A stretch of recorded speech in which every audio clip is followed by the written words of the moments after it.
We did it. We did it. In Republican-led Ohio, a resounding victory for abortion rights supporters. The supporters of Issue 1 made the ultimate tactical error, and they have unleashed a movement that I promise you is not going away tomorrow. Voters there rejected a Republican-backed measure that would have made it more difficult to change the state constitution to include abortion protections. That's right, a big win for democracy in Ohio as voters overwhelmingly rejected a power grab ballot measure that would have made it much more difficult to alter the state's constitution. Had Ohioans approved Issue 1, it would have required a supermajority of 60% to amend the Constitution rather than the current standard of a simple majority, the Democratic standard. Now, Issue 1 would have also made it harder and much more complicated for citizens of the state to bring forth ballot measures in the first place. And so looking at the results, I gotta say, we really had nothing to worry about yesterday because it wasn't even close. More than 57% of Ohio voters rejected Issue 1, a clear majority with hundreds of thousands of more votes against the measure than those who supported it. And even though the measure had serious implications for a whole host of political issues, which we'll get to in just a minute, it was widely seen as a way to crush efforts to enshrine abortion rights in the state's constitution come November. So the outcome of this special election makes it pretty clear that protecting reproductive rights is enough to galvanize voters and get them to the polls. Even in a red state, during a special election, when voter turnout is usually extremely low. In fact, the backstory of this special election really highlights this point. So Ohio Republicans moved in January to cancel most August elections because they were low turnout affairs that voters rarely paid attention to. In fact, just over 8% of voters turned up in an August 2022 state legislative primary election. That's just one example. So when the GOP-controlled legislature flip-flopped months later, scheduling Issue 1 on the August ballot, those in support of reproductive rights correctly called these lawmakers out for attempting to get the measure passed without most voters even noticing. But I'm really happy to report that you can't pull a fast one on the people of Ohio because they turned out big time. More than 600,000 people voted early, a number that could still rise from late arriving mail ballots, which outpaced the entirety of the turnout for that 2022 August election. It was also more than twice the number of people who voted early in the May 2022 primaries, which featured competitive Senate or gubernatorial contests. So this trend has been playing out in other red states as well. In Ohio this week, and in Kansas, Kentucky, Michigan, and other states last year, groups poured millions into TV ads arguing that codifying abortion rights in the state constitution would lead to the abolition of any restrictions on the procedure, a lie, including requirements that parents be notified when a minor terminates a pregnancy and bans on most abortions after the point of fetal viability. And look, even though polling does in fact show that majorities support those restrictions, even Democrats do, the arguments have not persuaded voters to get behind more draconian abortion restrictions that legislatures in red states have been passing.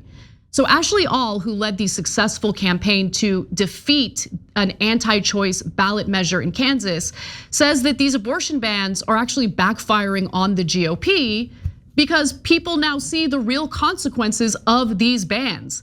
They see children having to cross state lines to get care. They see women almost dying in childbirth. So they don't buy the arguments the other side is making. And the outcome in Ohio also ran counter to what we're used to when moneyed interests pour their resources into getting what they want passed. Conservatives, with the help of out-of-state Republican megadonor Richard Uihlein, spent a ton of money, millions of dollars, urging voters to cast their ballots in support of Issue 1. The coalition supporting the measure, called Protect Our Constitution, is funded almost entirely by billionaire Illinois business owner Richard Uihlein, who contributed a whopping $4 million of the campaign's $4.8 million, according to campaign filings. Feels really good to know he wasted that money. Now, the campaign's largest Ohio-based donation, $150,000, came from Save Ohio Jobs, a group tied to the Ohio Chamber of Commerce. Now, the reason why they got involved in helping to fund the yes on issue 1 ballot measure is because they also know that pretty soon voters are going to fight to have a ballot initiative to increase the state's minimum wage. Currently, Ohio's state minimum wage is the same as the federal minimum wage, which is an embarrassing $7.25. The people of Ohio deserve a raise. They know they deserve a raise. They want to get that on a ballot initiative. And if they can vote on it, I think they're overwhelmingly going to approve that ballot initiative, which is why the Chamber of Commerce wanted to essentially make it even more difficult to get these issues on the ballot. But it wasn't enough, by the way, to mislead Ohioans into voting yes. All that money that they spent didn't do the trick. And abortion in Ohio still remains legal for now, thanks to a court injunction blocking enforcement of the state's near total ban. Now, Ohio voters have an opportunity to directly weigh in on a constitutional amendment on the November ballot to basically permanently protect the right to the procedure, which would make any anti-abortion legislation obsolete. Now, similar efforts to put abortion rights to a popular vote are also brewing in states like Arizona, Florida, Missouri, Nevada, and South Dakota. Now, while it's absolutely true that the measure was a proxy battle over abortion rights, there was far more on the line. And I think there's a lot to learn from this election in terms of building a successful left-wing strategy moving forward. The Associated Press accurately noted that the size of the vote lead for the no side indicates that a sizable number of Republicans voted against the measure. The no side was comfortably ahead in areas that Donald Trump carried narrowly in the 2020 presidential election. Although yes, led in areas Trump won by greater margins, it fell far short of Trump's performance in nearly every county in the state. So strategically speaking, sometimes the left needs reasonable Republican voters to join them in order to win on policy. That's certainly the case in red states like Ohio. And it's an undeniable fact. Writing them all off as like MAGA racists and fascists really makes no sense if policy goals are what drives us. And Senator Nina Turner actually touches on this fact while talking to Amy Goodman on Democracy Now! Let's take a look. The people of the great state of Ohio have spoken, resoundingly rejecting the GOP overreach, which is indeed a beautiful thing. And we know that folks in Ohio, voters in Ohio from all the political ideologies weighed in on this, and they said to the GOP, you have gone too far. And I know that the GOP themselves made this strictly about abortion. I understand abortion rights activists are celebrating that this is so much bigger than just abortion access. There will be issues on the ballot to raise the minimum wage. Who knows coming down the pike what other issues will be on the ballot, and the people of this state have a right to weigh in.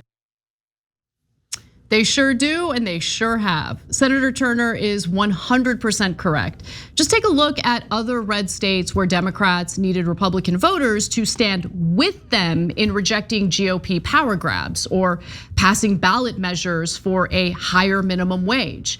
In 2020, voters in Republican-controlled Florida voted overwhelmingly to increase minimum wage in the state to $15 an hour.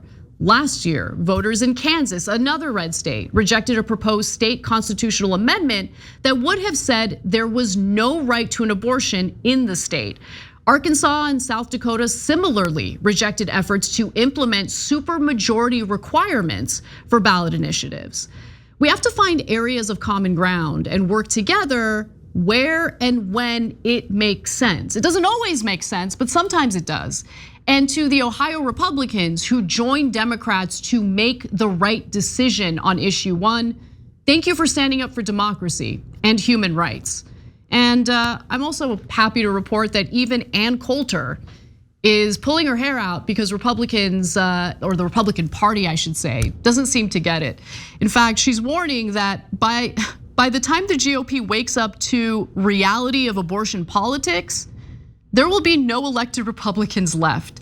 And I do think that their draconian anti-abortion policies backfired during the midterm elections.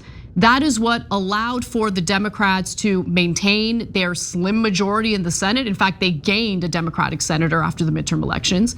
And it also allowed for Democrats to kind of contain how much of an increase Republicans won in the House races. And so while Republicans, of course, do have a slim majority in the House of Representatives, the red wave never happened. And I do think that their assault on reproductive rights has a lot to do with that.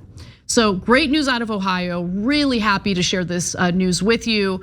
And really happy to find that part of my theory is definitely correct. There are areas of agreement among the left and the right, and we absolutely need to find the reasonable members of our political opposition who can work with us in order to protect our democracy, protect our human rights, protect our reproductive rights, and more. Thanks for watching The Young Turks. Really appreciate it. Another way to show support is through YouTube memberships. You'll get to interact with us more. There's live chat emojis, badges. You've got emojis of me, Anna, John, JR. So those are super fun. But you also get playback of our exclusive member-only shows and specials right after they air. So all of that, all you gotta do is click that join button right underneath the video. Thank you.